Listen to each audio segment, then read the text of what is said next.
नमस्ते दोस्तों, मेरा नाम रागिनी है और आज मैं आप लोगों को पीएम नरेंद्र मोदी फिल्म की कहानी सुनाती हूँ। प्लीज़ मेरे चैनल को लाइक और सब्सक्राइब करें।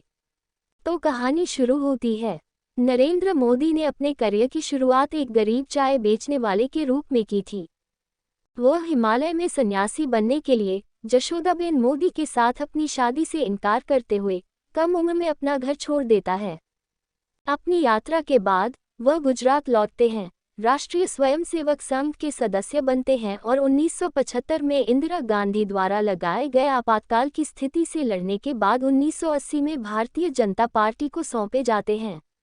वह सभी भारतीयों को एकजुट करने के लिए एकता यात्रा का भी नेतृत्व करते हैं। वह भारतीय सेना और कुछ अन्य सदस्यों के साथ आतंकवादियों के खिलाफ लाल चौक पर लड़ते हैं और भारत का राष्ट्रीय ध्वज लगाता है। वह लोगों की मदद करने और समर्थन हासिल करने के लिए गुजरात के कई इलाकों में संघर्ष और जमीनी काम करता है। लोगों और भाजपा सदस्यों की टीम वर्क के कारण पार्टी गुजरात के मुख्यमंत्री चुनाव जीतती है और केशुभाई पटेल गुजरात के मुख्यमंत्री बनते हैं। जल्द ही वह मोदी की प्रसिद्धि और लोकप्रियता को देखकर असुरक्षित महसूस करता है। वह भाजपा के संस्थापकों अटल बिहारी वाजपेयी, लालकृष्ण आडवाणी और मुरली मनोहर जोशी को मोदी को किसी अन्य स्थान पर स्थानांतरित करने के लिए मजबूर करते हैं। दुख में मोदी ने अपना इस्तीफा सौंप दिया, जिसे अंततः अस्वीकार कर दिया गया क्योंकि उन्होंने पार्टी के लिए बहुत काम किया था। जमीनी कार्य के लिए उन्हें नई दिल्ली स्थानांतरित कर दिया गया था। 2001 के गुजरात भूकंप की घटनाओं से ठीक एक महीने पहले 2001 में वह दिल्ली से गुजरात लौटे। उन्होंने केशुभाई पटेल को उनके पद से हटा दिया और उन्हें आगामी चुनाव के लिए मुख्यमंत्री पद के उम्मीदवार के रूप में भी चुना गया और वे मुख्यमंत्री बन गए। निर्वाचित होने के ठीक बाद उन्होंने 2002 के गुजरात दंगों का सामना किया।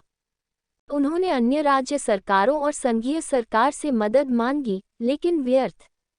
अपनी योजना और सख्त कानून प्रवर्तन के कारण वह हिंसा को समाप्त करने में सफल रहे।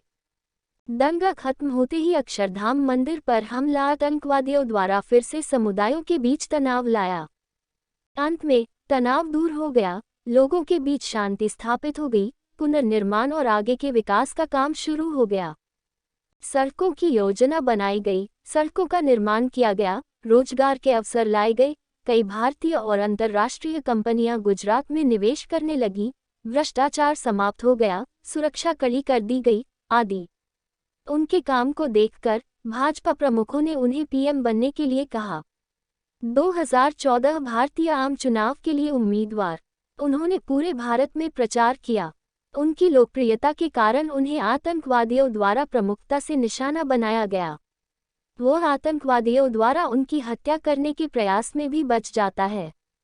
फिल्म मोदी के भारत के 14वें प्रधानमंत्री के रूप में शपथ लेने के साथ समाप्त होती है।